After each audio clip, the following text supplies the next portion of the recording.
Zillow. It's a site that you use all the time. Maybe you use it to find new listings that you want to go and check out. Maybe you're just keeping tabs on your neighborhood and seeing what local sales are looking like. Or maybe you're using it to find a value for your own home because you're thinking about selling in the near future. So it's a site that we all use all the time, but have you ever stopped to wonder, just how accurate is it? Hey guys, Jonathan Helms, Realtor with Keller Williams Pinnacle Group, and today I'd like to talk to you about Zillow, namely two key points: where they get their information from and the accuracy of their estimates. So I'm running a little bit behind for an open house, so let's keep talking.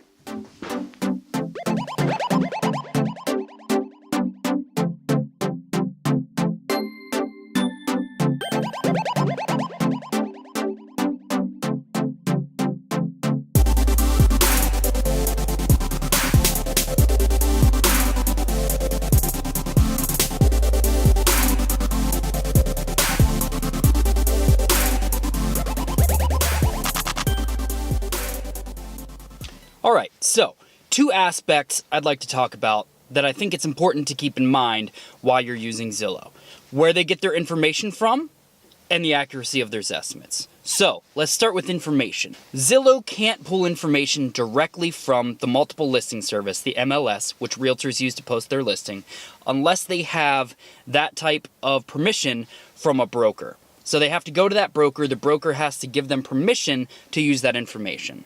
So in my market, there are a few big brokerages who don't grant Zillow that permission.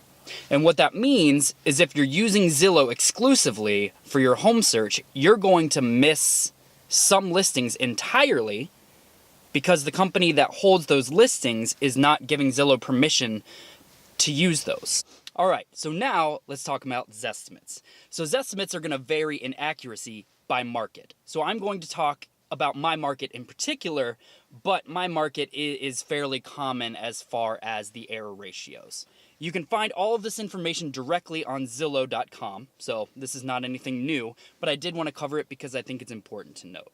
So in my market, the median margin of error is 4.8%, so not too bad. So what that means is 50% of all listings in my market have an error rate on the Zestimate of less than 4.8%, but 50% of listings with a Zestimate on Zillow in my market have a margin of error greater than 4.8%. So at least around $4,800 off for every 100,000. Now, from there, it goes up. So 27% of homes in my market have a margin of error of 10% or greater. So $10,000 off on the Zestimate for every $100,000. That's 27%. That's nearly every 3 homes out of every 10 that you're looking at on Zillow. And 14.3% of homes in my market have a margin of error of 20% or more. 20% or more. So over 1 out of every 10 homes you're looking at, about every 1.4 homes you're looking at on Zillow in my market, has a margin of error for the Zestimate of greater than 20%, $20,000 off one way or another per every 100,000 that you're looking at. So what's my point in all of this? Well, my only point is that Zillow is a great tool, but it shouldn't be the only weapon in your arsenal. If you're a buyer and you're relying solely on Zillow, there are listings that you're going to miss out on entirely because that's the only place you're going for your home search. So make sure that you use an agent to round out your results. And if you're not wanting to use an agent or you're not ready to use an agent yet, make sure you're checking brokerage sites directly. Keller Williams, Coldwell Banker, Remax, whoever the big guys are in your area, make sure you're looking at their sites so that you're not missing any listings.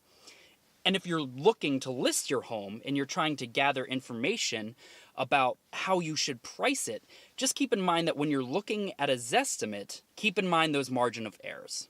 So that's it, guys. You know, I'm not opposed to using Zillow, but I think when you are using it, it's important to know its limitations.